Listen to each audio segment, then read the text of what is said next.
എല്ലാവർക്കും നമസ്കാരം. പാചകത്തിലേക്ക് എല്ലാവരെയും സ്വാഗതം ചെയ്യുന്നു. ഇന്ന് നല്ലൊരു പുഡിംഗ് ആണ് ഉണ്ടാക്കുന്നത്. വളരെ എളുപ്പത്തിൽ ഉണ്ടാക്കാൻ പറ്റുന്ന സ്വാദിഷ്ടമുള്ള ഒരു പുഡിംഗ് ആണ്.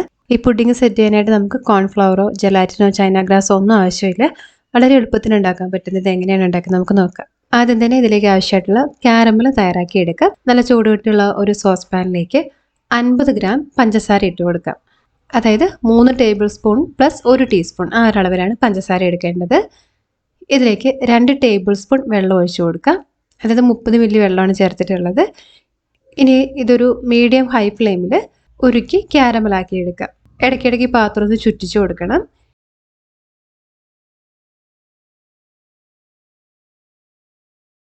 അപ്പോൾ ഈ ഒരു കളറിലേക്ക് ഇത് എത്തിയിട്ടുണ്ട്. ഏകദേശം ഒരു 7 മിനിറ്റാണ് ഈ ഒരു പാകം എത്താനായിട്ട് വേണ്ടി വന്നത്. ഈ ക്യാരമൽ പുഡിംഗ് സെറ്റ് ചെയ്യാനുള്ള പാത്രത്തിലേക്ക് ഒഴിച്ചു കൊടുക്കാം. ഇതിൻ്റെ വശങ്ങളിൽ ഞാൻ അല്പം നെയ്യ് തടവി കൊടുത്തിട്ടുണ്ട്. ക്യാരമൽ ഇതിലേക്ക് ഒഴിച്ച് എല്ലായിടത്തും ആകുന്നത് പോലെ ചുറ്റിച്ചെടുക്കുക. എന്നിട്ട് സൈഡിലേക്ക് മാറ്റി വയ്ക്കുക. ഇനി സോസ് പാനിലേക്ക് 2 കപ്പ് പാൽ ഒഴിച്ചു കൊടുക്കുക. നല്ല കൊഴുപ്പുള്ള പാൽ തന്നെയാണ് പുഡിംഗ് ഉണ്ടാക്കാനായിട്ട് ഏറ്റവും നല്ലത്.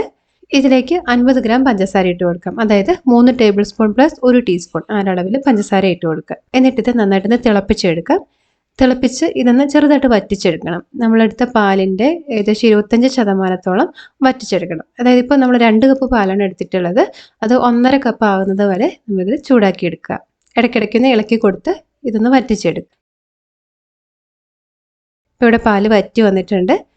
ഏകദേശം ഒരു 15 മിനിറ്റാണ് ഞാനിത് തിളപ്പിച്ചെടുത്തത്. ഇനി ഇത് ചെറുതായിട്ട് ചൂടാറാനായിട്ട് മാറ്റി വയ്ക്കാം. ഇനി ഇതിലേക്ക് 2 കഷ്ണം ബ്രെഡ് നമുക്ക് ആവശ്യമുണ്ട്. ആ ബ്രെഡിൻ്റെ വശങ്ങളൊന്ന് മുറിച്ച് മാറ്റാം.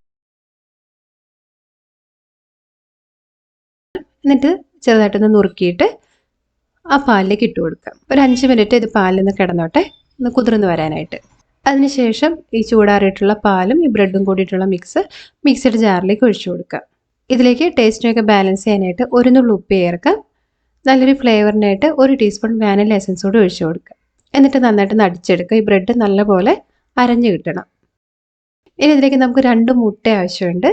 ഈ മുട്ട ഈ മിക്സിലേക്ക് ഒഴിച്ചു കൊടുത്തിട്ട് ഇത് അധികം അടിക്കേണ്ട ആവശ്യമില്ല. ജസ്റ്റ് ഒന്ന് പൾസ് മോഡിലിട്ട് 2 തവണ ഒന്ന് പ്രസ് ചെയ്തെടുക്കുക.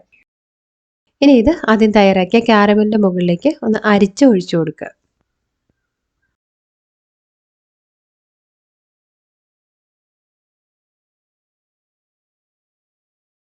ഇനി ഇത് ഒരു അലുമിനിയം ഫോയിൽ കൊണ്ടൊന്ന് കവർ ചെയ്യുക. എന്നിട്ടിത് അപ്പച്ചമ്പിൽ വെച്ച് ആവിയിൽ വേവിച്ചെടുക്കുകയാണ് ചെയ്യുന്നത്. ഒരു 30-35 മിനിറ്റോളം നമുക്കിത് വേവിച്ചെടുക്കാം.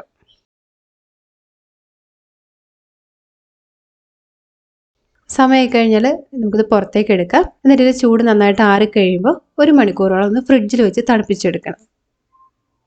ഇത് ഫ്രിഡ്ജിൽ വെച്ച് തണുപ്പിച്ചെടുത്തിട്ടുണ്ട്. ഇനി നമുക്കിത് പുറത്തേക്ക് എടുക്കാം.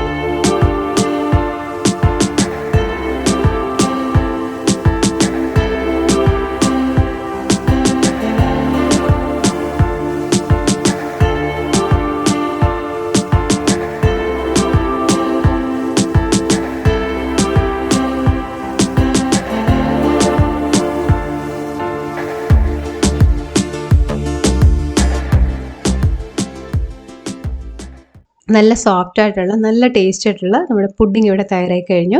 ഈസി ആയിട്ട് ഉണ്ടാക്കാൻ പറ്റുന്ന ഒരു പുഡിംഗ് ആണ്. കോംപ്ലിക്കേറ്റഡ് ആയിട്ടുള്ള സ്റ്റെപ്സ് ഒന്നും ഇല്ല. അപ്പോൾ നിങ്ങളും ട്രൈ ചെയ്ത് നോക്കണം. എന്നിട്ട് നിങ്ങളുടെ ഫീഡ്ബാക്ക് അറിയിക്കണം.